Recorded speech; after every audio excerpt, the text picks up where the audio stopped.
ഈശോ മിശിഹായ്ക്ക് എന്നേരവും ആരാധനയും സ്തുതിയും പുകഴ്ചയും ഉണ്ടായിരിക്കട്ടെ. അവിടുത്തെ അമ്മയ്ക്ക് സ്തുതിയും സ്തുതിയും എന്നും എക്കാലവും ഉണ്ടായിരിക്കട്ടെ.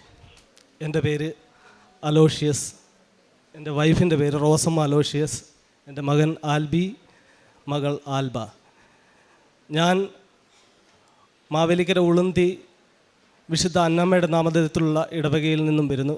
ഞാനൊരു എക്സ് ആർമി പട്ടാളക്കാരനായിരുന്നു. 2018 ആണ് ഞാൻ കൃപാസനത്തെയും ഉടമ്പടിയെക്കുറിച്ചും അറിയുവാനിടയാവുന്നത്. അതിന് വലിയൊരു കാരണമുണ്ടായിരുന്നു. ആർമിയിൽ സ്റ്റോർ കീപ്പർ ക്ലർക്കായിരുന്ന ഞാൻ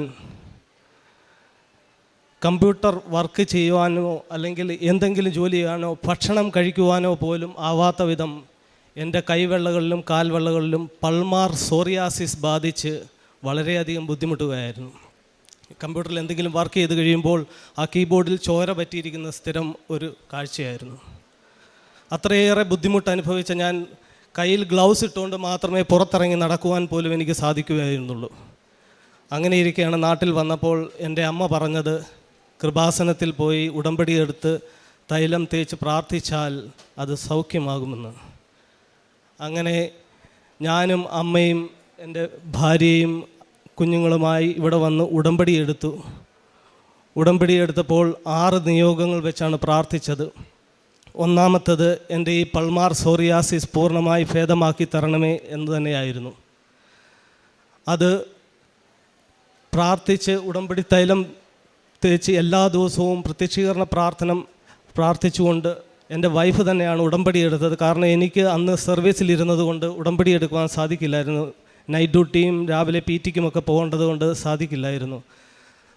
എൻ്റെ വൈഫ് അത് സ്ഥിരമായി ആ തിരികൾ കത്തിച്ചും പ്രത്യക്ഷീകരണം പ്രാർത്ഥിച്ചും ഉടമ്പടി തൈലം തേച്ചും അത് പ്രാർത്ഥിക്കുമായിരുന്നു. അങ്ങനെ എൻ്റെ കൈവെള്ള ഇന്ന് ദൈവത്തെ സ്തുതിക്കുവാൻ, കൈപൊക്കി എല്ലാവരെയും കാണിക്കുവാൻ തക്കവിധം 5 വർഷമായി പൂർണ്ണമായി സൗഖ്യമായിരിക്കുകയാണ്.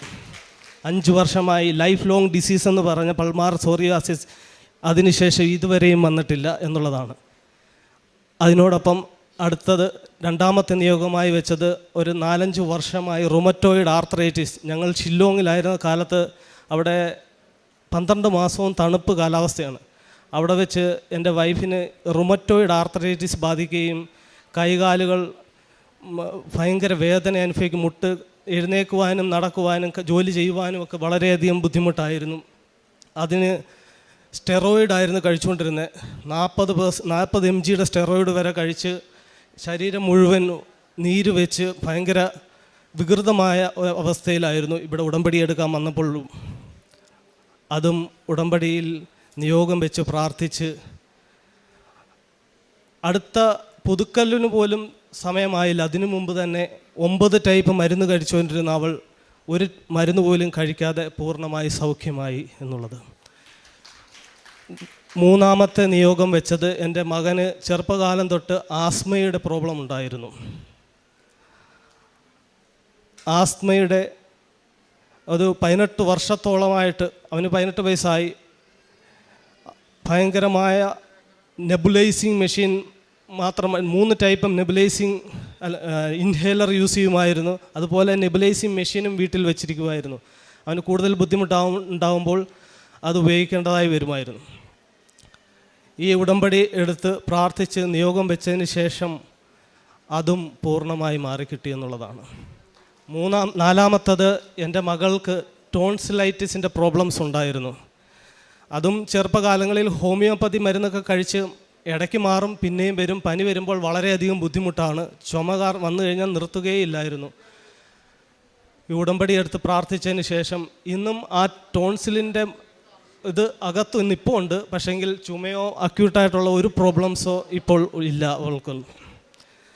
5-മതായി ഞാൻ പട്ടാളത്തിൽ നിന്ന് 2020 സെപ്റ്റംബറിൽ പെൻഷൻ ആകണമെന്ന് 2019 തന്നെ പേപ്പറുകൾ ഫോർവേഡ് ചെയ്തായിരുന്നു. VRS വോളണ്ടിയർ റിട്ടയർമെൻറ്റ് സർവീസ് എടുക്കാൻ വേണ്ടി ഞാൻ പേപ്പറുകൾ അയച്ചിരുന്നു. എന്നാൽ അതിനെല്ലാം തടസ്സമായി കൊറോണ വരികയും ആ കൊറോണ സമയത്ത് വളരെയധികം ബുദ്ധിമുട്ടുകയും പേപ്പർ പ്രോസസ്സ് നടക്കാതിരിക്കുകയും ചെയ്തു.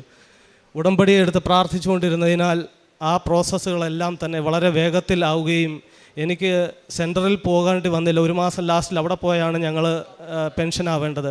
അതിൽ പോലും പോകാതെ യൂണിറ്റിൽ നിന്ന് തന്നെ, ഞാൻ ചെന്നൈ ആവടിയിലായിരുന്നു, ഓർഡിനൻസ് ഡിപ്പോ ആവടിയിലായിരുന്നു. അവിടുന്ന് തന്നെ ഡയറക്റ്റ് ഞങ്ങൾ റെയിൽവേ സ്റ്റേഷനിൽ വന്ന് ട്രെയിൻ കയറിയപ്പോൾ ഞാനും എൻ്റെ വൈഫും മാത്രം ഒരു AC കോച്ചിൽ തനിയായിരുന്നു ഇവിടെ നാട്ടിൽ വരുന്നത് വരെ. അപ്പോൾ ഞാൻ അന്നേരം ആലോചിച്ചു, ഒരു AC കോച്ച് മുഴുവൻ ഞങ്ങൾക്കായി ബുക്ക് ചെയ്ത് അമ്മ ഞങ്ങളെ സുരക്ഷിതമായിട്ട് ഇവിടെ വീട്ടിൽ കൊണ്ടുവന്നിറക്കി. 6ാമതായി നിയോഗം വെച്ചത് 2018 തൊട്ട് ഞങ്ങൾ ഒരു വീട് പണി തുടങ്ങിയിരുന്നു. ആ വീടിന് തറക്കല്ലിട്ട് പില്ലർ വാർത്തുകൊണ്ടിരിക്കുമ്പോഴാണ് പ്രളയം വന്ന് ആ പില്ലറിൽ വെള്ളം കയറി നിറഞ്ഞത്. പ്രളയത്തിൽ ഒരിക്കലും അവിടെ വെള്ളം കയറാത്ത ഇടത്ത് വെള്ളം വന്ന് നിറഞ്ഞ് ആ പില്ലറിന് വെള്ളം ഒഴിക്കാതിരുന്നിട്ട് ആ കോൺട്രാക്ടർ ചെയ്യാതിരുന്ന പണി മാതാവ് ചെയ്ത് അതിനെ ഉറപ്പിച്ചു എന്നുള്ളതാണ്. അവിടെ ഞാൻ വീട് പണിയുന്നതിന് മുമ്പ് ഒരു ഉണ്ട എറിഞ്ഞിട്ടുണ്ടായിരുന്നു. ഉണ്ടെന്ന് വെച്ചാൽ മാതാവിൻ്റെ ഒരു ലോക്കറ്റ് ഞാൻ സെൻട്രലിൽ കൊണ്ടുവന്നിട്ടിട്ടുണ്ടായിരുന്നു. ഇവിടെ വീട് പണി പൂർത്തിയായി, അത് ഇവിടെ വരുന്നതിന് മുമ്പ് തന്നെയാണ്.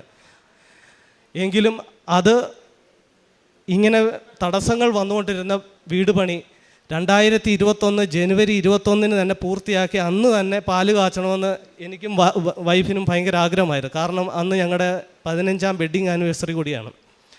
എന്നാൽ അതിന് തടസ്സമാകുന്ന വിധം ജനുവരി 4 ആയപ്പോഴത്തേക്ക് എൻ്റെ വീട്ടിൽ എൻ്റെ അനിയനും അവൻ്റെ ഭാര്യയ്ക്കും കൊറോണ പോസിറ്റീവായി. അങ്ങനെ എല്ലാവരും ക്വാറൻറ്റൈൻ ആവേണ്ടതായി വന്നു. അപ്പോൾ ജനുവരി 21 ഞങ്ങൾക്ക് പാല് കാച്ചാൻ പറ്റില്ലെന്നുള്ള ഒരു അവസ്ഥയായി. പണിയും പൂർത്തിയായിട്ടില്ല. എങ്കിലും മാതാവ് എനിക്ക് ധൈര്യം തന്ന് ഞാൻ ആ പുതിയ വീട്ടിലേക്ക് മാറി അവിടെ നിന്നുകൊണ്ട് പണികൾ പൂർത്തിയാക്കുകയും ജനുവരി 16 ആയപ്പോഴത്തേക്ക് അവരെല്ലാം നെഗറ്റീവ് ആവുകയും കൊറോണ നെഗറ്റീവ് ആവുകയും പിന്നീട് 3 ദിവസം കൊണ്ട് പ്രദേശവാസികളെയും ബന്ധുക്കളെയും അറിയിച്ചു. ജനുവരി 21 തന്നെ പാല് കാച്ച് നടത്തുകയും വെഡ്ഡിങ് ആനിവേഴ്സറിയുടെ കേക്ക് കെട്ടുകയും ചെയ്യാൻ സാധിച്ചു. വളരെയധികം നന്ദി മാതാവിനോടും തിരുക്കുമാരനോടുമുണ്ട്. കാരണം ഇത്രയധികം അനുഗ്രഹങ്ങൾ ഞങ്ങൾക്ക് തരികയും വീണ്ടും തന്നുകൊണ്ടിരിക്കുകയാണ്. ഞാൻ പട്ടാളത്തിൽ നിന്ന് പെൻഷനായിട്ട് വീണ്ടും എനിക്ക് പല ജോലികൾ, ഗവൺമെൻറ് ജോലിയിൽ തന്നെ ഇപ്പോഴും ഞാനിരിക്കുന്നു. വീണ്ടും ഒരു ജോലിക്ക് വേണ്ടി ഇന്നൊരു ഇൻ്റർവ്യൂവിന് പോയിട്ട് വന്നതാണ്. അതും 11 മണിക്ക് ചെന്നാൽ മതിയെന്ന് പറഞ്ഞ് അവിടെ ചെന്ന് കഴിഞ്ഞപ്പോഴും മാതാവിൻ്റെ ഒരു അത്ഭുതം, വേറെ കൂട്ടത്തിൽ വന്നിരുന്നവരെ എല്ലാം മുകളിലത്തെ നിലയിലേക്ക് അയച്ച് നിങ്ങൾക്കൊരു ഇതുള്ളതെന്ന് പറഞ്ഞ് എന്നെ താഴെ ഇരുത്തി. പെട്ടെന്ന് തന്നെ അത് സാധിച്ച് ഞാൻ പെട്ടെന്ന് ഇപ്പോൾ ആലപ്പുഴ PSC ഓഫീസിൽ നിന്ന് ഇപ്പോൾ 11:30 ആയപ്പോൾ എനിക്കിവിടെ തിരിച്ചെത്തുവാനും സാധിച്ചു. അപ്പോൾ ഇന്നും അനുഗ്രഹം വാങ്ങിച്ചുകൊണ്ടിരിക്കുകയാണ് മാതാവിൽ നിന്ന്. പ്രത്യക്ഷീകരണ പ്രാർത്ഥനയിലൂടെയും ഉടമ്പടി തൈലത്തിലൂടെയും ഞങ്ങൾ ആർജിച്ച ഈ കരുത്ത് മാതാവിനോടും തിരുക്കുമാരനോടുമുള്ള എന്നും എക്കാലവും ഞങ്ങളുടെ തലമുറകളോളം ഉണ്ടായിരിക്കുമെന്ന് വാഗ്ദാനം ചെയ്തുകൊണ്ട് ഞങ്ങളും പ്രത്യക്ഷീകരണ പ്രാർത്ഥന നിങ്ങളും എന്നും എക്കാലവും ചൊല്ലണമെന്ന് അഭ്യർത്ഥിച്ചുകൊണ്ട് നിർത്തുന്നു. 2 രാജാക്കന്മാർ 5, 10, 14 തിരുവചനങ്ങൾ. എലീഷ ദൂതനെ അയച്ച് നാമാനോട് പറഞ്ഞു, നീ ജോർദാനിൽ പോയി 7 പ്രാവശ്യം കുളിക്കുക, നീ ശുദ്ധനായി ശരീരം പൂർവ്വസ്ഥിതിയെ പ്രാപിക്കും. അങ്ങനെ ദൈവപുരുഷൻ്റെ വാക്കനുസരിച്ച് അവൻ ജോർദാനിൽ ഇറങ്ങി 7 പ്രാവശ്യം മുങ്ങി. അവൻ സൗഖ്യം പ്രാപിച്ചു, ശരീരം ശിശുവിൻ്റെത് പോലെയായി. അലോഷ്യസ് എന്ന ഈ സഹോദരൻ തൻ്റെ ജീവിതത്തിന് ഉടമ്പടിയിലൂടെ ലഭിച്ച നിരവധിയായ അനുഗ്രഹങ്ങളെ ഏറ്റവും സന്തോഷത്തോടും നന്ദിയോടും കൂടി കൃപാസനം അമ്മയുടെ തിരുനടയിൽ സമർപ്പിക്കുകയാണ്. സഹോദരൻ പറഞ്ഞു, പൾമർ സൊറിയാസിസ് എന്ന് പറയുന്ന വളരെ ക്ലേശപൂർണമായ ഒരു രോഗാവസ്ഥയിലൂടെ കടന്നു പോയിരുന്നു.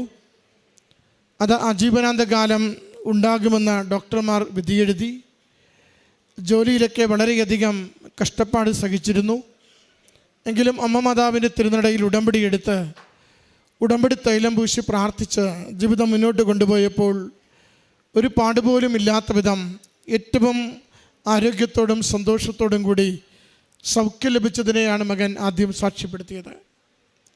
ഉടമ്പടി തൈലം അത് അഭിഷേകത്തിനും സൗഖ്യത്തിനും ഒരുപോലെ ഉപകരിക്കുന്നതെന്ന് ഒത്തിരി സാക്ഷ്യങ്ങളിൽ നമ്മൾ കാണുന്നുണ്ട്. അതുകൊണ്ട് തന്നെ ഉടമ്പടി എടുക്കുന്നവരോട് ഓരോ ദിനവും ഉടമ്പടി തൈലം നെറ്റിത്തടത്തിൽ കുരിശടയാളം വരച്ച് പ്രത്യക്ഷീകരണ വിശ്വാസ പ്രമാണം ചൊല്ലി അമ്മ മാതാവിന് സമർപ്പിക്കണമെന്ന് അച്ഛൻ എപ്പോഴും നമ്മളോട് നിർദ്ദേശിക്കാറുണ്ട്. കാരണം അത് സംരക്ഷണത്തിൻ്റെ തൈലമാണ്, അത് അഭിഷേകത്തിൻ്റെ തൈലമാണ്, അത് സൗഖ്യപ്പെടുത്തുന്ന തൈലമാണ്. ഈ ഉടമ്പടിയുമായിട്ടുള്ള നമ്മുടെ ജീവിതം, അമ്മ മാതാവിനോടുള്ള ഉടമ്പടിയുടെ നമ്മുടെ ജീവിതം എന്നും ജൈവപരമായി നിലനിർത്തുന്നത് ഉടമ്പടി കാശുരൂപം നമ്മുടെ കരങ്ങളിൽ സൂക്ഷിച്ചും ഉടമ്പടി തൈലം നമ്മുടെ നെറ്റിത്തടങ്ങളിൽ കുരിശടയാളം വരച്ച് പ്രാർത്ഥിച്ചുമാണ്. അതുകൊണ്ട് ആ ഉടമ്പടി തൈലം നമുക്കറിയാം, രോഗികളായ സഹോദരങ്ങൾ അവിടെ രോഗമുള്ള ഇടങ്ങളിലൊക്കെയും ഉടമ്പടി തൈലം പൂശി പ്രാർത്ഥിക്കുമ്പോൾ അതവർക്ക് വേഗത്തിൽ ദൈവിക ഇടപെടലിലൂടെയുള്ള അമ്മ മാതാവിൻ്റെ സംരക്ഷണയിലുള്ള സൗഖ്യത്തിന് കാരണമായിത്തീരുന്നു. സഹോദരിക്ക് ലഭിച്ച രോഗസൗഖ്യത്തെയും അപ്രകാരം തന്നെ സാക്ഷ്യപ്പെടുത്തുന്നുണ്ട്. ഭവന നിർമ്മാണത്തിന് ലഭിച്ച പ്രത്യേക സംരക്ഷണത്തെ സഹോദരൻ സാക്ഷ്യപ്പെടുത്തുന്നുണ്ട്. കുടുംബം ഒരുമിച്ച് ഈ അൾത്താരയിൽ നിന്നുകൊണ്ട് ഉടമ്പടി ജീവിതത്തിലൂടെ ലഭിച്ച ഓരോ അനുഗ്രഹത്തെയും എടുത്തു പറഞ്ഞുകൊണ്ട് ഒരു ഉത്തമ ക്രൈസ്തവ ജീവിതത്തിലേക്ക്, ആഴമുള്ള ആത്മീയ ജീവിതത്തിലേക്ക്, ദൈവനാമത്തെ മഹത്വപ്പെടുത്തി ഉത്തരവാദിത്തങ്ങൾ നിർവഹിക്കുവാൻ ലഭിച്ച സാഹചര്യങ്ങളെയും അനുഗ്രഹങ്ങളെയും ഒക്കെ ഈ കുടുംബം സാക്ഷ്യപ്പെടുത്തുകയാണ്. നമുക്ക് ഈ സാക്ഷ്യം അമ്മ മാതാവിലൂടെ യേശുവിന് സമർപ്പിക്കുമ്പോൾ പ്രത്യേകമാവിധം പ്രാർത്ഥിക്കുവാനുള്ളത്, കുടുംബം ഒരുമിച്ച് ദൈവനാമത്തെ സ്തുതിക്കും വിധം ഞങ്ങളുടെ ഭവനങ്ങളെ മാറ്റിത്തരണമേ എന്നാണ്. ഓരോ ദൈവാനുഗ്രഹത്തെയും എണ്ണിയെടുത്ത് നന്ദി പറയുവാൻ നമ്മുടെ കുടുംബങ്ങളെ സജ്ജമാക്കണമേ എന്നാണ്. ഉടമ്പടി നേർച്ച വസ്തുക്കളോട് ഏറ്റവും വിശ്വസ്തയോടും പ്രാർത്ഥനയോടും കൂടി ഉപയോഗിക്കുവാനും അത് നമുക്ക് സൗഖ്യത്തിനും സംരക്ഷണത്തിനും പ്രതിസന്ധികൾ അതിജീവിക്കുന്നതിനും നമ്മളെ സഹായിക്കുവാൻ വേണ്ടി അവയെ നമുക്ക് അനുഗ്രഹമാക്കി നൽകണമേ എന്നാണ്. വിശ്വസിച്ച് പ്രാർത്ഥിക്കുന്നവർ ദൈവമഹത്വം ദർശിക്കുമെന്ന വചനം സാക്ഷ്യപ്പെടുത്തുന്നുണ്ട്. വിശ്വാസത്തോടു കൂടി ഉടമ്പടിയിൽ ജീവിക്കുന്ന ഓരോരുത്തരും ദൈവികമായ ഇടപെടലുകളെ നിരന്തരം അനുഭവിച്ച് മുന്നേറുന്നത് ഓരോ സാക്ഷ്യവും നമുക്ക് വെളിപ്പെടുത്തുകയാണ്. ഈ കുടുംബത്തിൽ ലഭിച്ച ഈ അനുഗ്രഹങ്ങളെ ഓർത്ത് നന്ദി പറഞ്ഞുകൊണ്ട് ഉടമ്പടിയിൽ കൂടുതൽ ആഴപ്പെട്ട് ജീവിക്കുവാൻ, വിശ്വസിക്കുവാൻ നമ്മളെ സഹായിക്കണമേ എന്ന് പ്രാർത്ഥിച്ചുകൊണ്ട് കരങ്ങളടിച്ച് ഈ സാക്ഷ്യം അമ്മ മാതാവിനും തിരുക്കുമാരനും നമുക്ക് സമർപ്പിക്കാം. അത്യപൂർവ ദൈവാനുഭവങ്ങൾ ഇനി നിങ്ങൾക്കും സ്വന്തം. ഈ യൂട്യൂബ് ചാനൽ ഇതുവരെ സബ്സ്ക്രൈബ് ചെയ്തിട്ടില്ലെങ്കിൽ ഇപ്പോൾ തന്നെ സബ്സ്ക്രൈബ് ചെയ്യുക. ഈ വീഡിയോ ഇപ്പോൾ തന്നെ നിങ്ങളുടെ സുഹൃത്തുക്കൾക്ക് ഷെയർ ചെയ്തുകൊണ്ട് കർത്താവിന്റെ പ്രേക്ഷിതരാകുക.